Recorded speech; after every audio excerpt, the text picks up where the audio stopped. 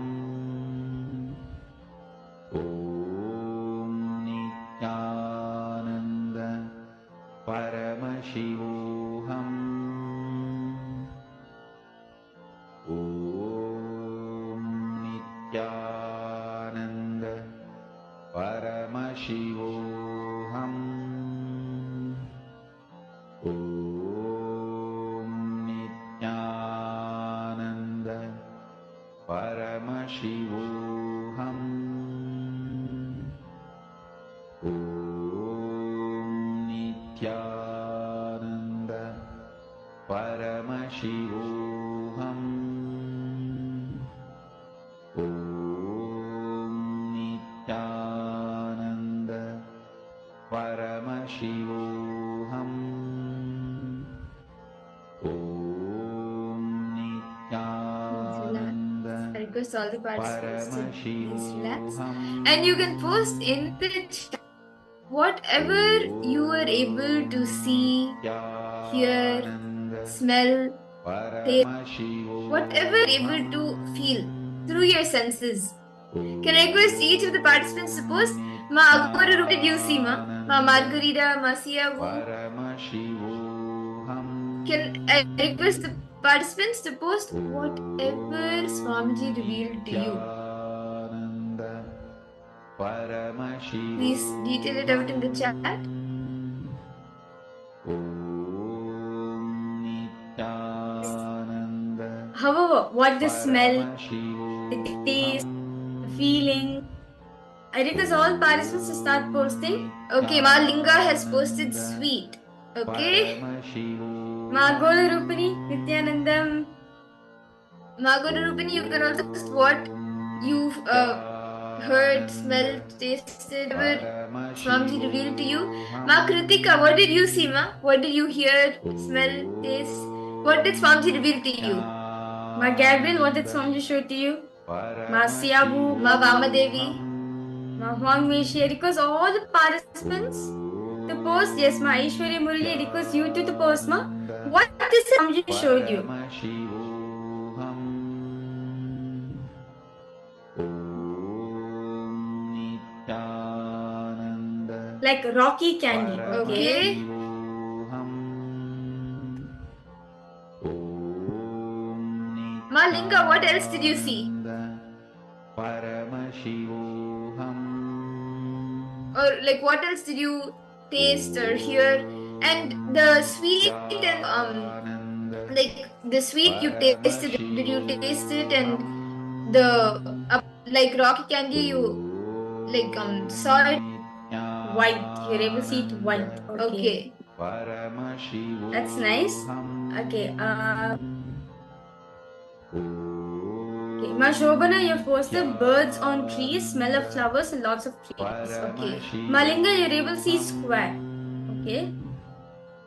Tree with birds. Okay. Nithyananda Paramashivoham Ma Shobana, or sorry, Ma Siavu and Ma Shobana both. You were able to see or hear, taste, feel. What were you able to like see or taste?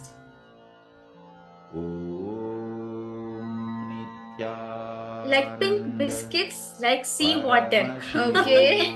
Okay. How about the rest of the participants? Ma Kritika, what did you see, ma? Did you see anything? Ma Margarita, Ma Yanjing, Ma Kylie Wong. Each of you can post. Paramashivoham Okay. Ma Gabriel, what did Ma?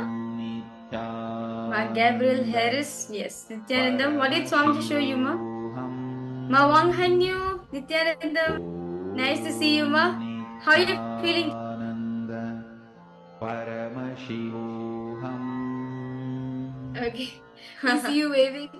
Okay, air, breeze, sound, taste of forest. Okay. Paramashivoham. Okay. So shall we all see the answer now? What was being projected around? Okay. So, the image which was projected for all the participants, right, it is actually, it's like you see in the broader perspective, it is actually salt. It was salt. So, taste is salty, touches rough and grainy, smell is there's no particular smell for it, and there's no particular sound. Ma Ananda Rupini, you It's spot on. And Ma Linga, you saw a white square and you also saw like rock. And actually, in the original image that we were showing, we were projecting to you for which the answer is salt. It is a square, like a white square, which looks like a stone with like cracks. So that is you were able to see what was being projected. So it was like a white square as the frame was a square. So yes. Okay, actually that's Malinga. You saw the texture, like it's white in color. That's nice. But Agora Rupini, you just said I may feel sea water. Sea water is like sea, like salty water, right? So like something like water, like sea. Oh, sorry, something like salt sea. That's nice, Ma'am Agora Rupini. And Popana, I request you just connect this, Mom. You see, that's very nice. You are starting to the taste. You're trying to feel the breeze and everything. It's really nice, ma. Just next time, actually, we'll be manifesting this power in further runs also. Just I request you, ma, just be intense in the manifestation. If you're intense, ma, even the next round also you'll start manifesting. Okay, that's really nice to see all participants manifesting. Beautiful. Okay, so with this, we're now going to be understanding we're now going to be entering the next session. The next session is actually an important session for each and every one. All of us will be see in the previous session we all heard about conscious elasticity, it is how it is, but in this session we'll be diving deeper and understanding what exactly is conscious elasticity and how we can experience it. I have a question for all the participants. Can you handle 25 different dimensions of you at a time? Or can you do 25 different activities at a time? I request all participants, if you're able to do it, can you handle 25 activities at the same time? Yes or no? Or for 2 or 3 activities, doing it multitasking or doing it simultaneously, spontaneously itself, do you feel, oh my god, how do I manage so many things?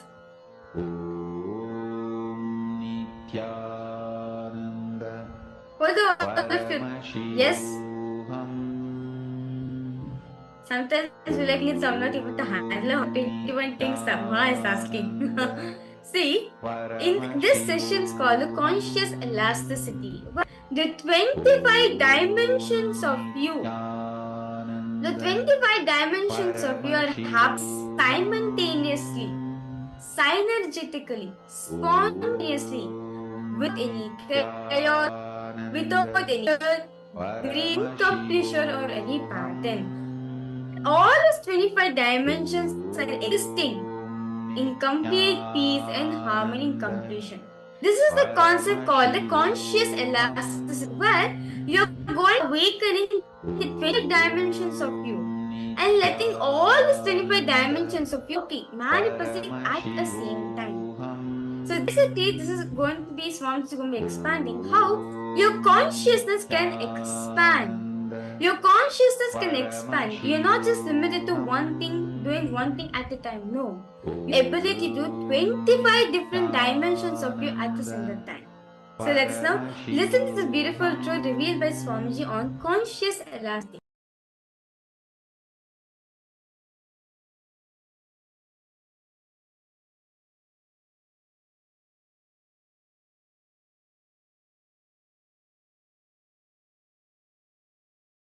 Paramashiva's message directly from Kailasa.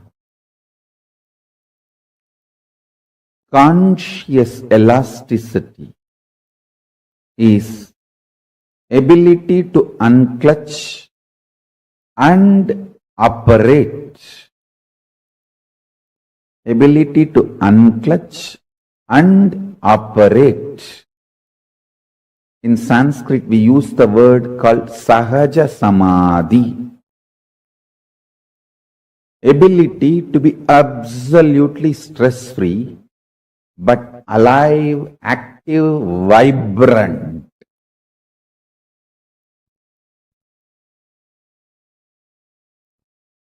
I can sit in Nirvikalpa Samadhi whole day in this Batmasana and go on releasing the ideas about Kailasa, Reserve Bank of Kailasa.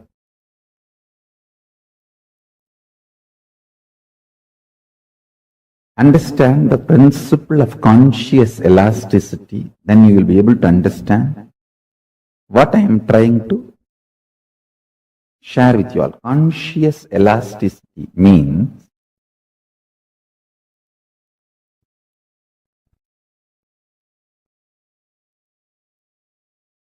ability to completely unclutch and ability to fully involve both.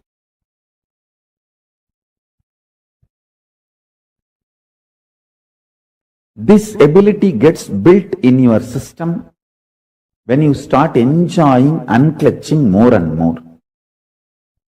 Mark these words. Mark this word. Conscious elasticity means capacity to conceive larger ideas, ideologies, principles, theologies without getting broken or damaged, feeling consistently all the multi-dimensions of your existence and the cosmos is organized, centered on you, your consciousness. Listen, if you feel in the waking state who you are and in the dream state who you are is absolutely unconnected and not even able to have connection, be very clear, it means you are highly stressed and almost broken inside.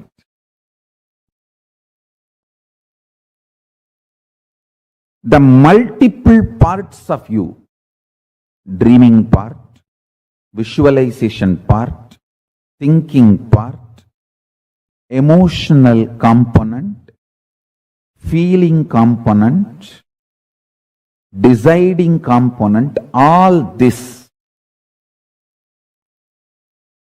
if it is connected, in sync, synergic, that is what I call conscious elasticity. It just gets pulled, pushed, dragged, but never gives way, breaks.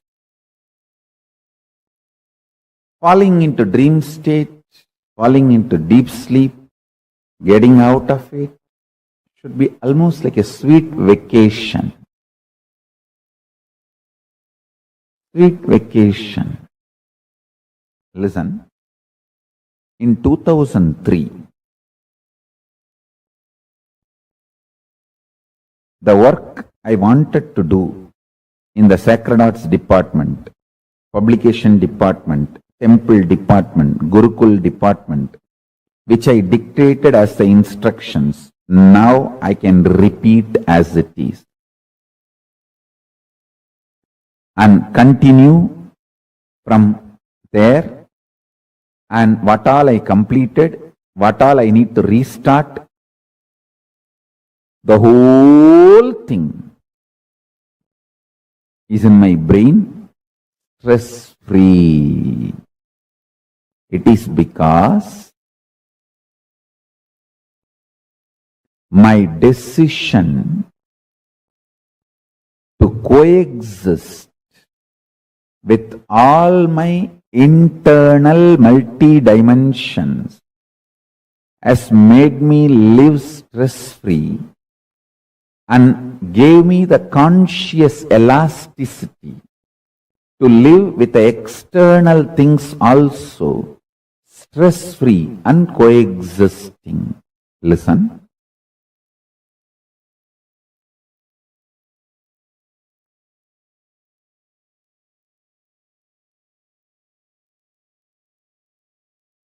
Your various dimensions, your dreaming part, your decision-making part, your emotional part, your violent part, your compassionate part, your loving part, your hating part, the multiple things happening in you, decide to assimilate all of it and bring everything to a larger, clear, connected, smooth way of existing. Listen. Your conscious decision to integrate you can heal a lot of conflicts inside you, bring a lot of completion inside you. Like how the intermittent fasting alters your liver enzymes cycle pattern and heals your body. Unclutching is the most beautiful way, method, detoxes and organizes all your multiple personalities, multiple dimensions into one existing integrated being with a large conscious elasticity. Absolutely being addicted to right things which instigates, inspires healthy existence. I tell you. Fasting makes you addicted to right things in the physical world. Unclutching makes you addicted to right things in the conscious world.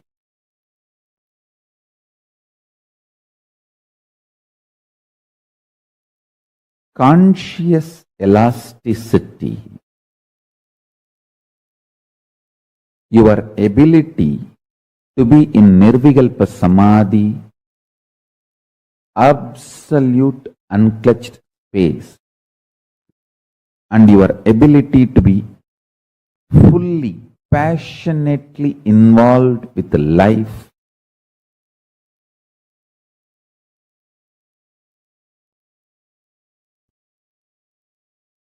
living in Sahaja Samadhi,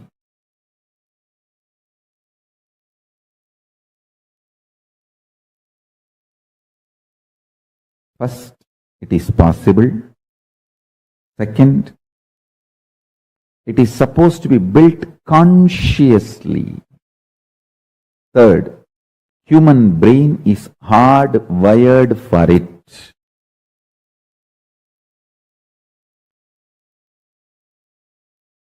Children should be taught that they are capable of this from the beginning. Even if human beings have missed learning this science as children, when they were child, they should be taught as early as possible. There was a great saint, Ramalinga Vallalar, in South India. He gives a beautiful 3 instruction. Pasittiru, Thanittiru, Velittiru. Means, always body should feel hunger. You should never dump the body with food and seal it up to this. Pasittiru. Always body should be functioning, alive, hungry, burning. Jataragni should be burning. See the Homagni also in Yagunta also. If you dump the whole thing, the fire will be choked and it will not even be able to burn whatever you offered as ahuti. So you should do it in such a way that the fire should not be overloaded. Same way the Jataragni, the fire in your stomach, responsible for hunger, digestion. It should not be overloaded. It should be kept alive, constantly burning, alive.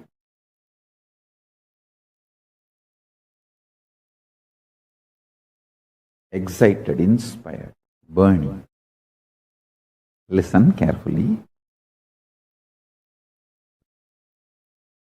Pasittiru means keep your body hungry. Always, always a level of hunger should be there. Tanittiru, be unclutched. Vizhittiru,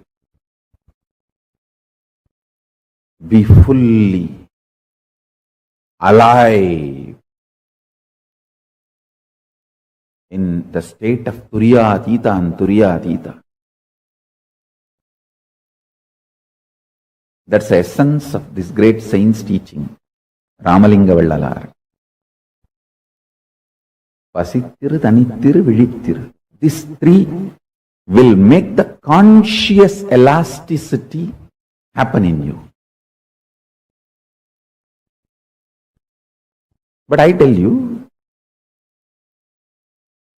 real unclutching is neither only going inward nor only going outward. It is expanding your conscious elasticity. The more you learn unclutching, you will have the ability to go inward and you will have so much excitement and deep involved thinking through. I tell you, conscious elasticity,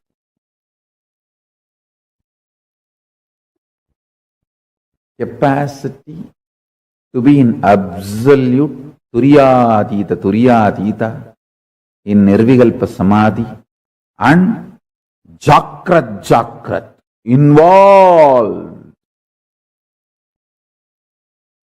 Conscious elasticity means you can catch a thought before it gets formed inside you.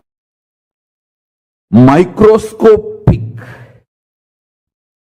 And you can see the stars.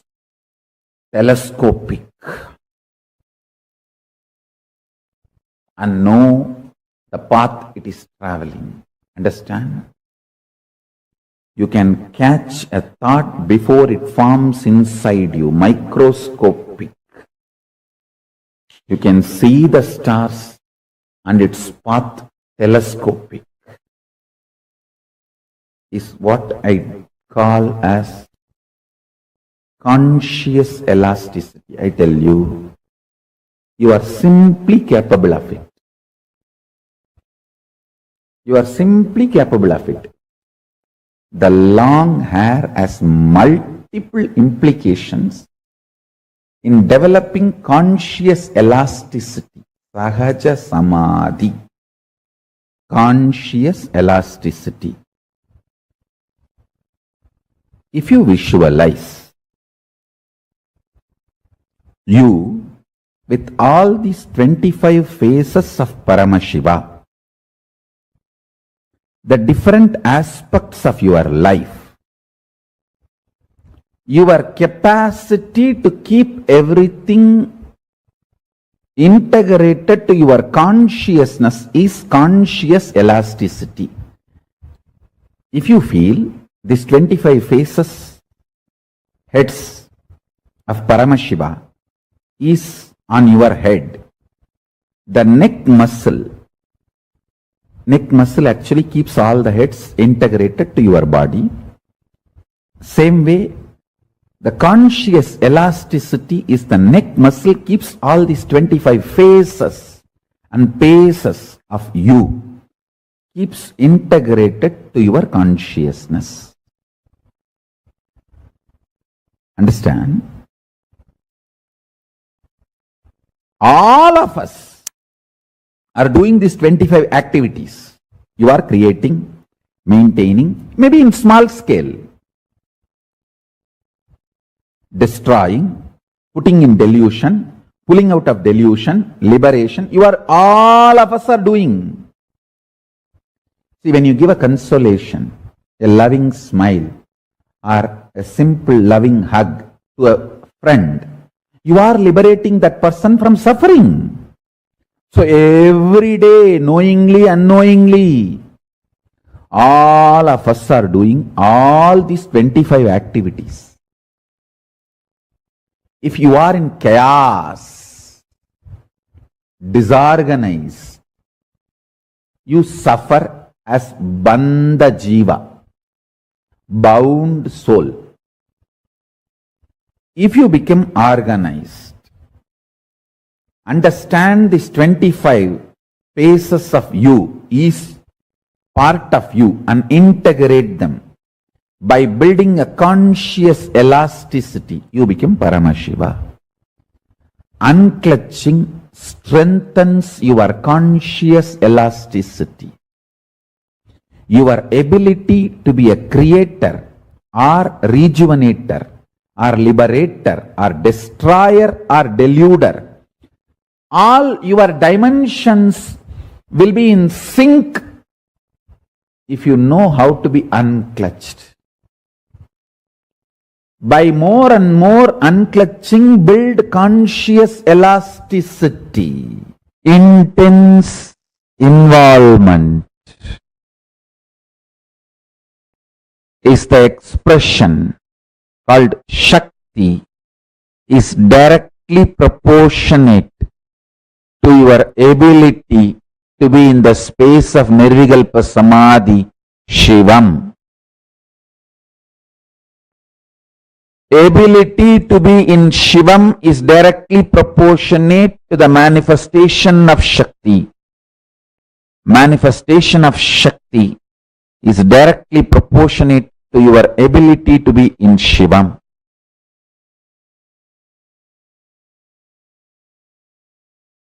Put more energy, more attention, more awareness, more life into your ability to be in Nirvikalpa Samadhi, to build your capacity to be in Nirvikalpa Samadhi, Shivam. Understanding the multiple dimensions of your existence can coexist without chaos, unprioritizing, simultaneously, spontaneously in you, makes you chaos free, stress free, tiredness free, incompletion free, worry free. Listen, I'll explain. Very simple thing I can tell you. Visualize yourself with the 25 heads of Paramashiva, 75 eyes. Now decide all your problems, difficulties, business, everything. You will think through these 25 heads and find solution. Please listen.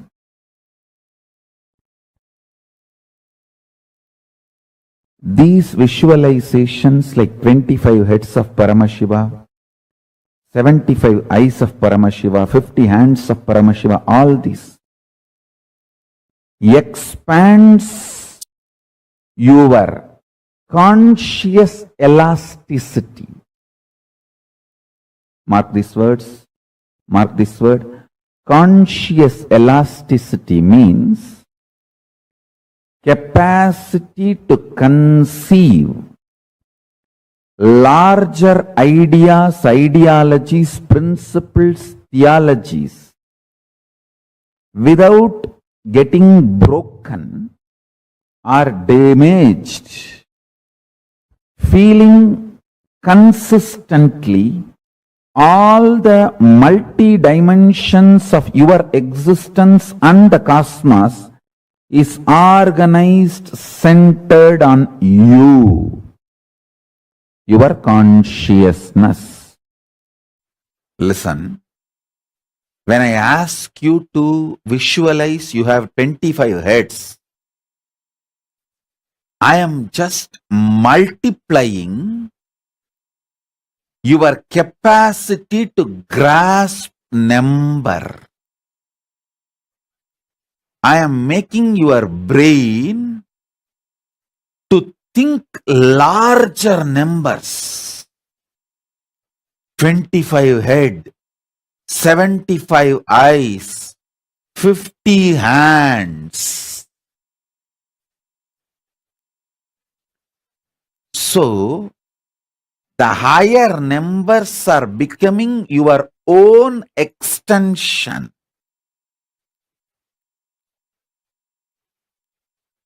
Do you understand the reason why I tell you, try to visualize you have 25 heads, Paramashiva project, 50 hands, 75 eyes.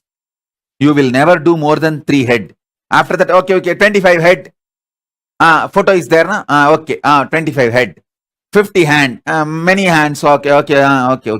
75 eyes, okay, 75 eyes. You will never think 25 head means 9 in the first row, 7 in the second row, 5 in the third row, 3 in the fourth row, 1 in the fifth row. I challenge, none of you do this without skipping. And each head having 3 eyes.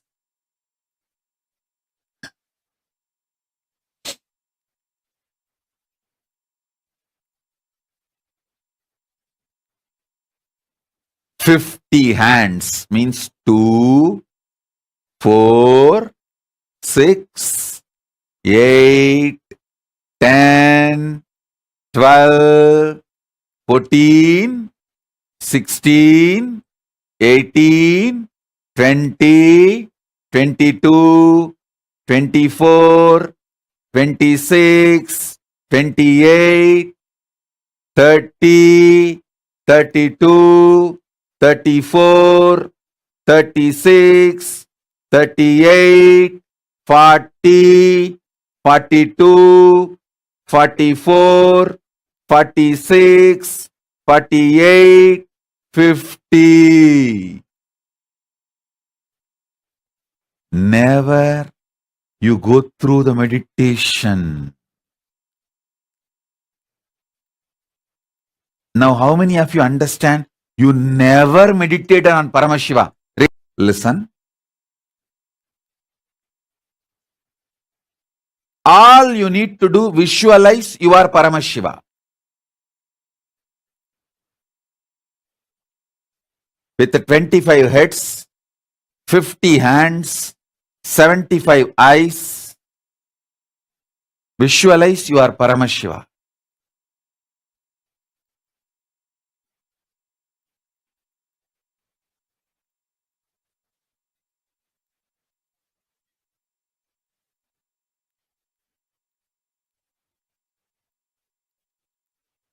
As Paramavatara of Paramashiva, I'll infuse super consciousness of Paramashiva in you.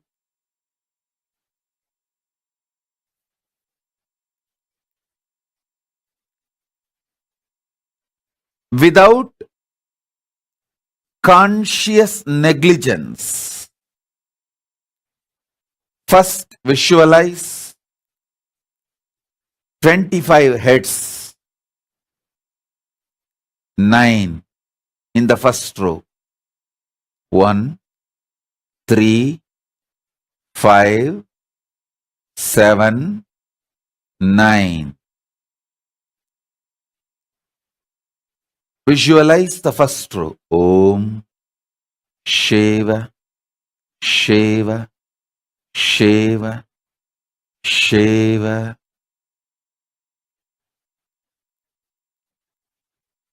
Second row, 5. Shiva. 1, 3, 5. Shiva, Shiva, Shiva. You don't need to close your eyes. You can keep your eyes open. Just you can see Paramashiva's form projected here.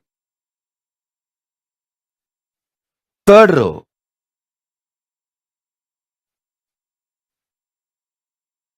First row 9.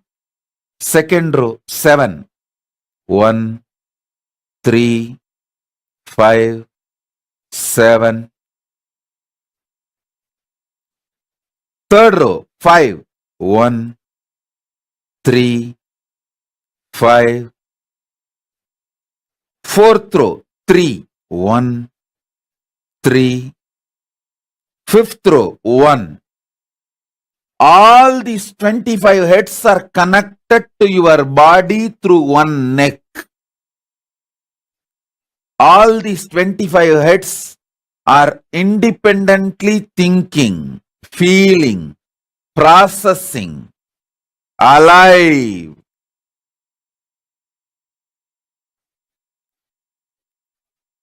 Smiling, responding.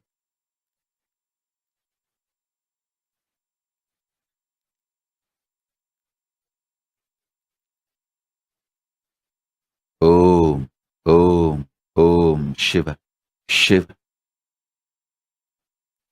Now add 50 hands to yourself as Paramashiva.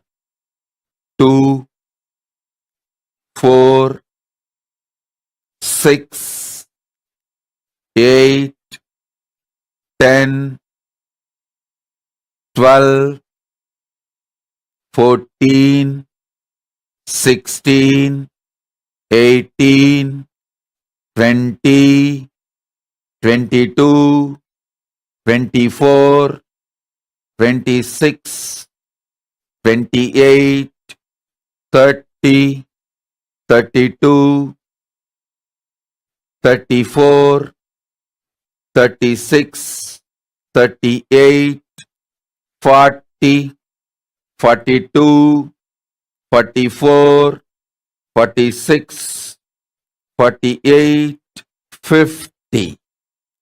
See yourself with 25 heads and 50 hands. Om Shiva, Shiva, Shiva, Shiva, Shiva, Shiva, Shiva. Now, 75 eyes, each of the heads with 3 eyes open, main head, all the 3 eyes open. Next, each of the heads, 3 eyes open with 75 eyes.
Nithyananda, to all participants.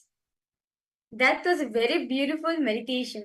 Very beautiful meditation Swamiji spoke on the conscious elasticity. Can I request all participants, what did each one of you understand by this? There was a very beautiful, yet a very powerful revelation. Nithyananda, Ma Punita, Ma Punita, Nithyananda, Ma, nice to see you, Ma Punita. Oriented Ferrariandam Jnanaswini. Now, right after listening to this, who all can say that did you actually visualize the form of Mahasadashiva the way Swamiji described? Were each of you now able to actually visualize the form of Mahasadashiva? And earlier, what you visualized, was there a difference? Actually, every time I listen to this session, it's like you're able to visualize Mahasadashiva, the form of Mahasadashiva more deeper. Like, Swamiji was showing how how the 50 hands manifest, the 25 heads. Very beautifully, Swamiji explained how the visualizations, how we should visualize the form, the enormous form of Mahasadashiva with 25 heads and 50 hands. It was I request participants to post. What did every one of you understand as conscious elasticity? See, conscious elasticity, having the ability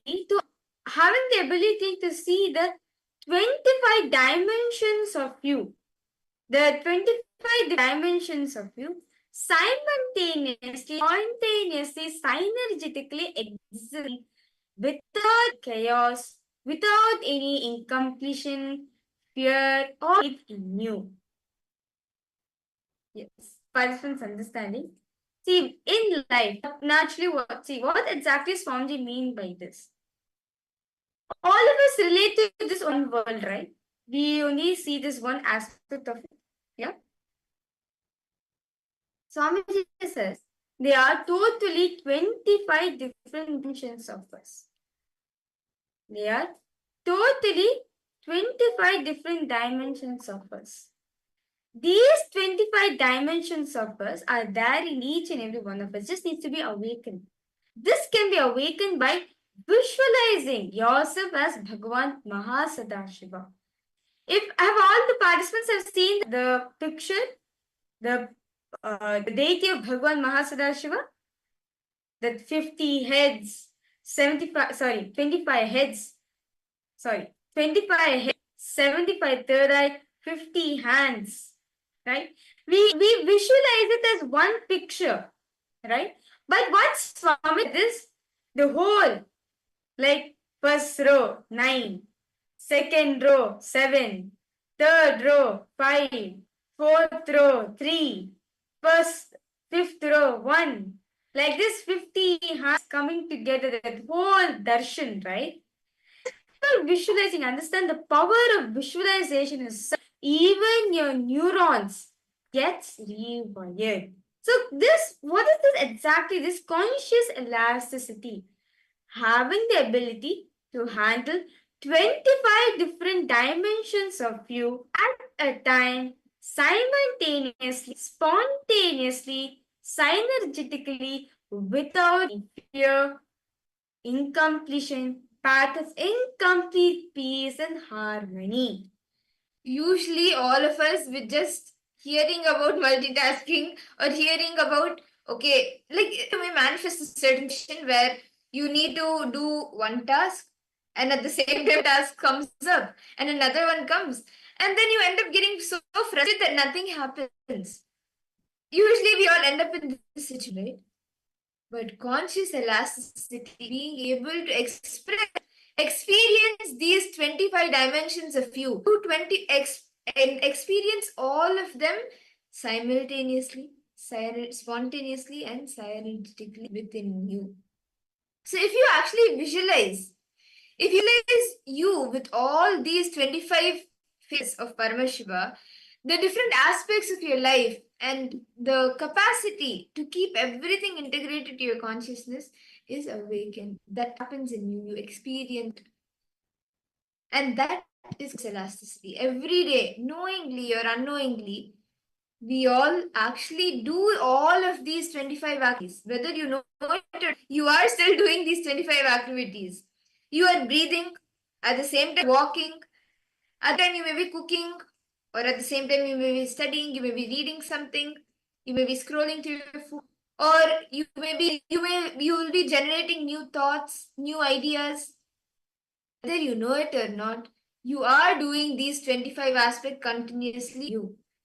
Can I request all the participants to take a few minutes, look into your and see how each face represents different qualities and dimensions of life.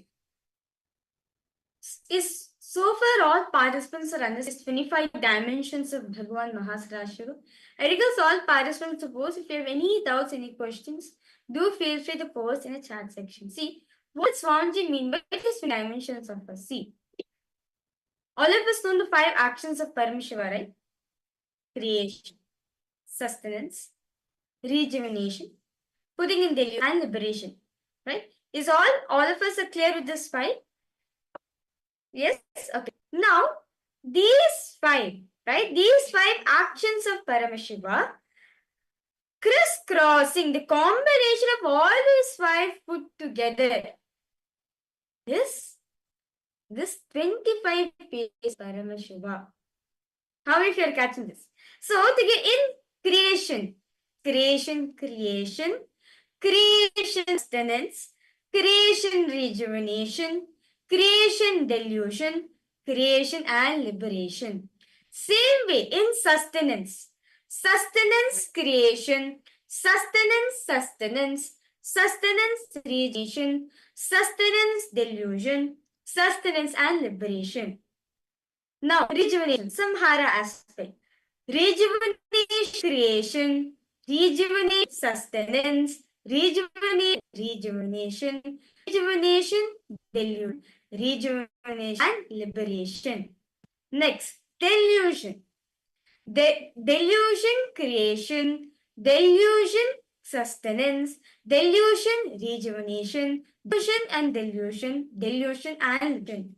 Now next, liberation. Liberation is liberation, creation, liberation, sustenance, liberation, rejuvenated, liberation is deluded, liberation is liberated. All these 5 put together, right? So all participants understanding, all these 5 put together forms the 25 dimensions of Bhagavan Mahasadashiva. So far is all participants understanding? If any of you have any questions, please feel free to post them in the chat. So far, all of you are understanding these 25 dimensions. I request all of you to post. If you have any questions, any doubts, do feel free to post in the chat. How many of you are clear with this? I request all the participants to post. If you're clear with this, post a yes in the chat. Just post in the chat that you've understood 25 dimensions of Bhagavan Mahashiva.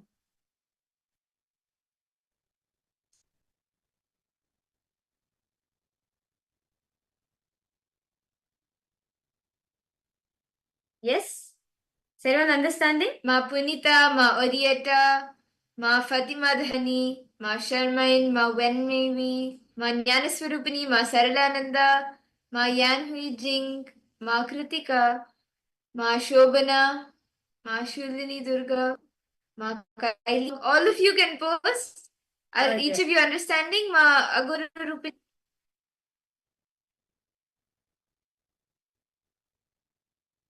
Yes. Masyabu, you have understood me? Any questions you have? Okay, that's great. So now we have, okay, Maguru, any doubts you have on the 25 dimensions?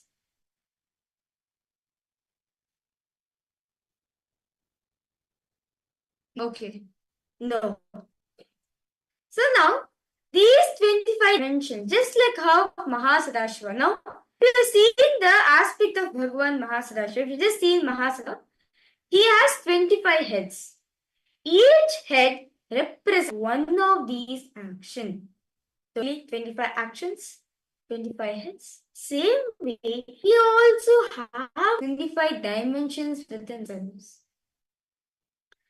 That is conscious elasticity.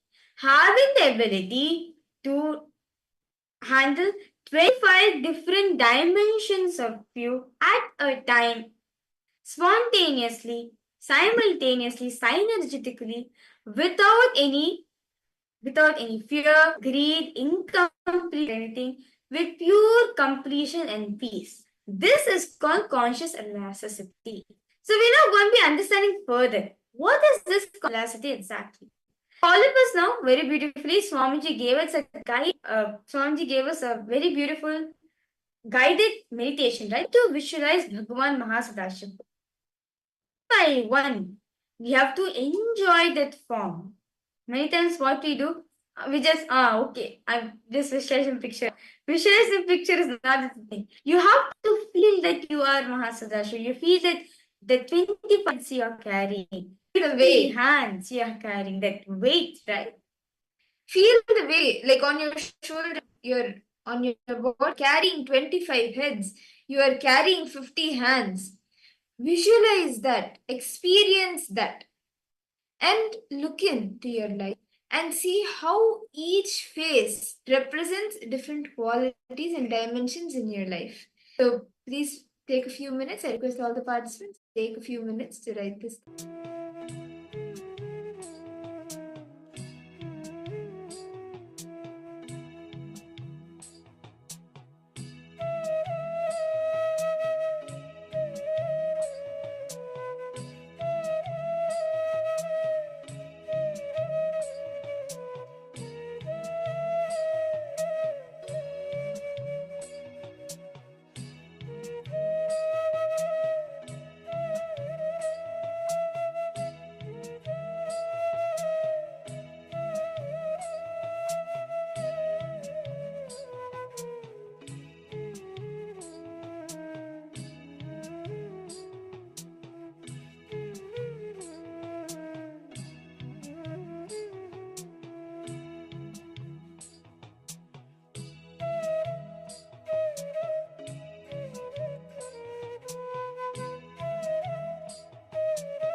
Nithyananda.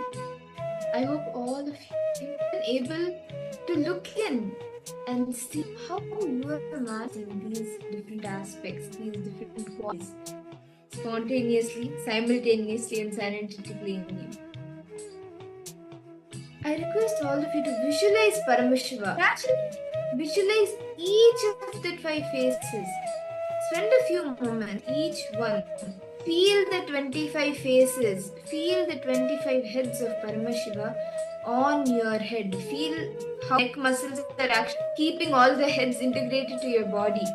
Feel that and take a few moments to visualize Paramashiva and visualize that and see how that unclutching, that space, strengthens your conscious elasticity and your ability to be a creator or a rejuvenator or a liberator, putting into delusion or a destroyer. All of these 5 aspects, how with your conscious elasticity you have the ability to do these 5 actions and keep all your dimensions in sync. And if you know how to be unclutched, you will experience how to be unclutched as you do this. I request all the participants to take a few minutes, actually visualize yourself as Mahasadashiva with the 25 heads and 50 hands. Please sit straight.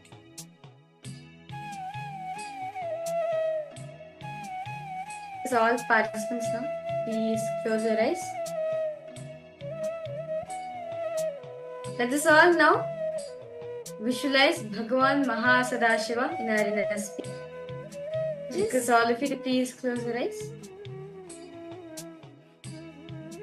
Yes, sit. Visualize the form, 25 heads of Paramashiva. Visualize yourself in that form.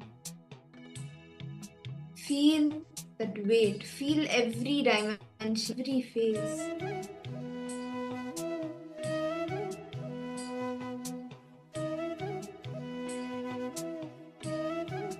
Feel your neck muscles holding 25 heads.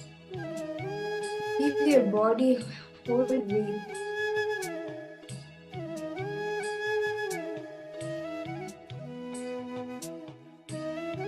Now, in the first row, with your head, visualize 9 heads.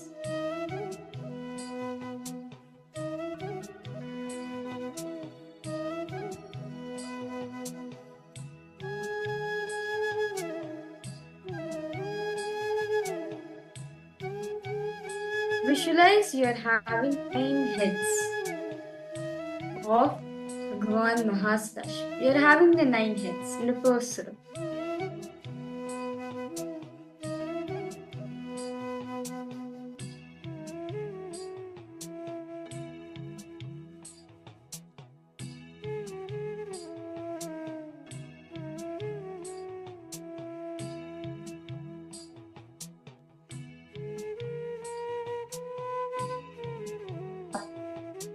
Above these 9 rows, above these 9 heads, visualize second row with 7 heads.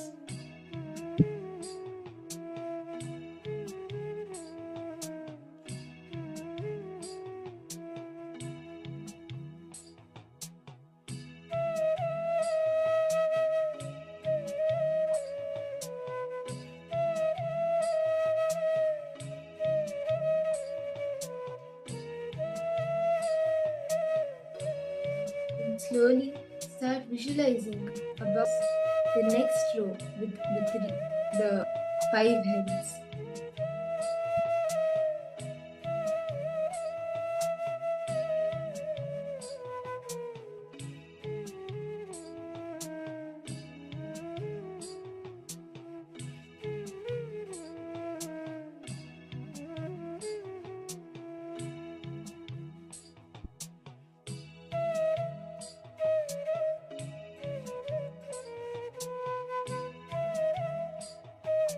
Now, visualize the fourth row where there's 3 heads.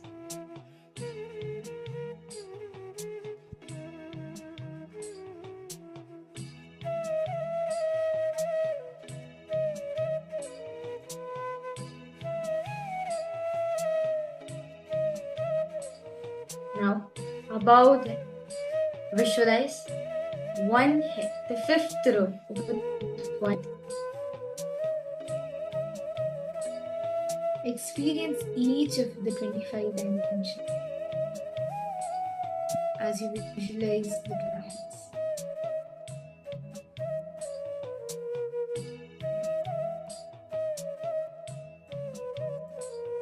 Now slowly start visualizing even the 50 hands, from 2 hands to 4 hands, then 6 hands,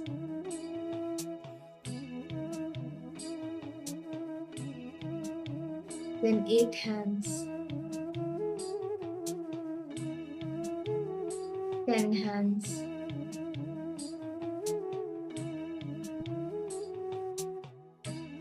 12 hands, 14 hands, 16 hands, 18 hands, 20 hands,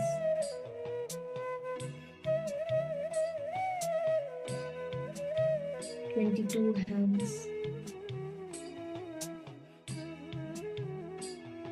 24 hands,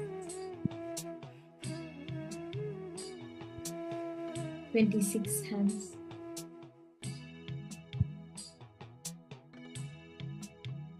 28 hands,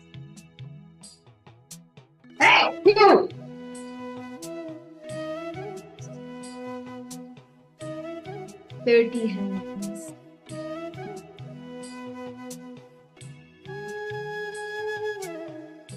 32 hands,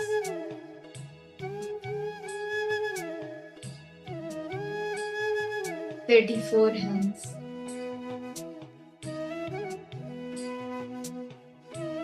36 hands, 38 hands, 40 hands, then 42 hands,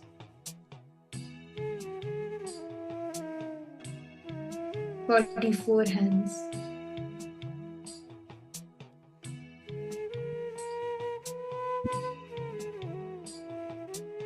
46 hands,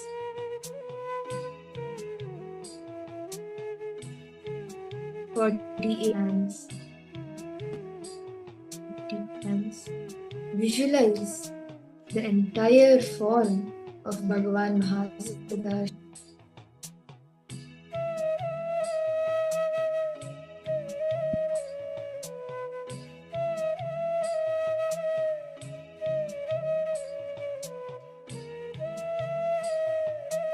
Now, in each of these 25 hands, visualize 3 eyes, the 2 eyes, and the 3rd eye.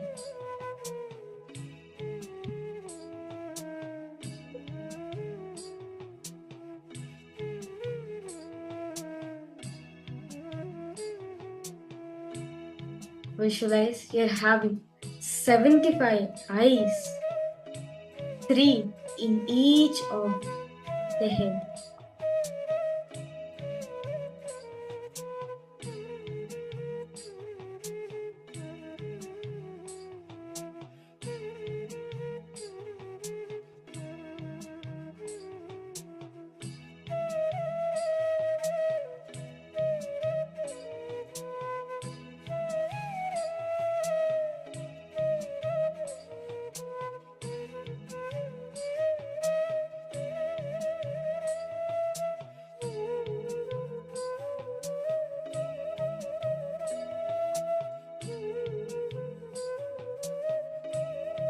Slowly, very slowly, open your eyes.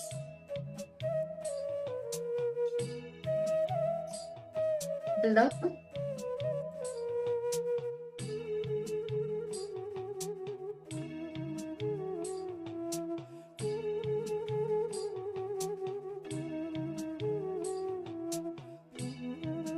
How was it for all the participants?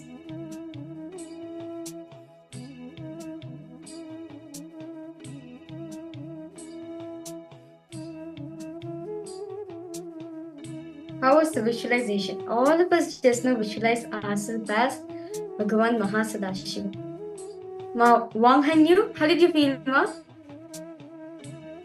Ma Fatima the Histani, Ma Jnana Swarupini, Rahul Kannaya, you can post.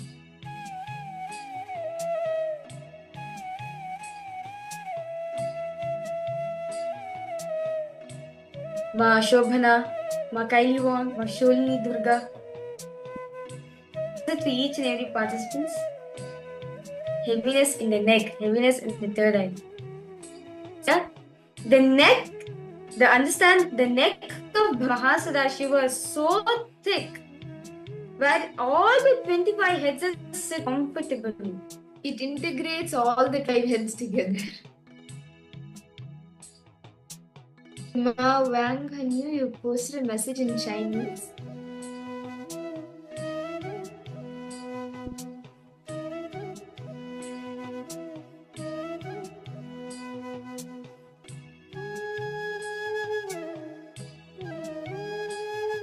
Now, in that same space where we have experienced and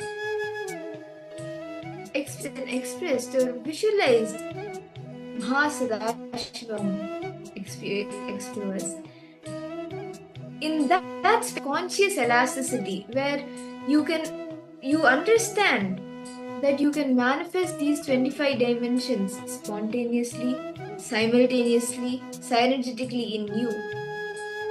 Shall we all enter into the power manifestation? Actually, as today we're doing the power of synesthesia, this power actually shows how you manifest dimensions in you. At the same time, whether it is you're doing creation and creation together, or creation and sustenance, or sustenance and putting into delusion, or rejuvenation and liberation, all these are happening simultaneously in you.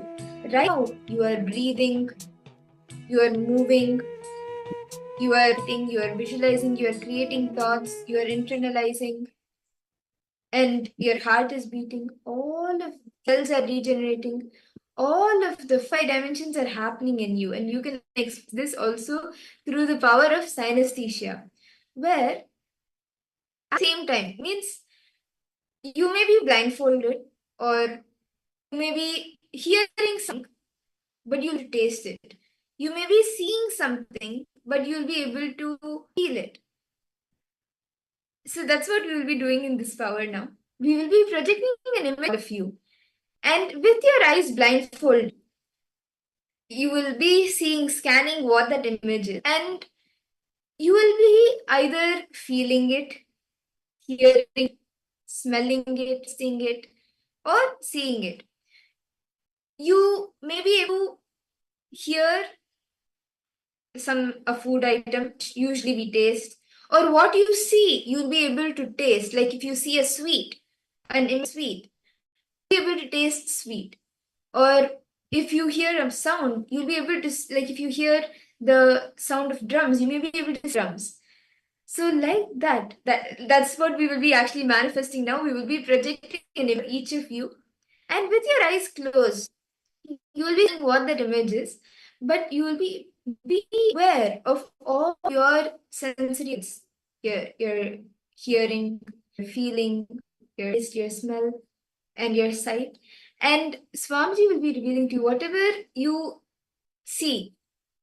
You may see it, you may feel it, you may hear it, but whatever way it is revealed to you, you will be sharing that. So can I request all the parts to bring your eye band and tie your eyes?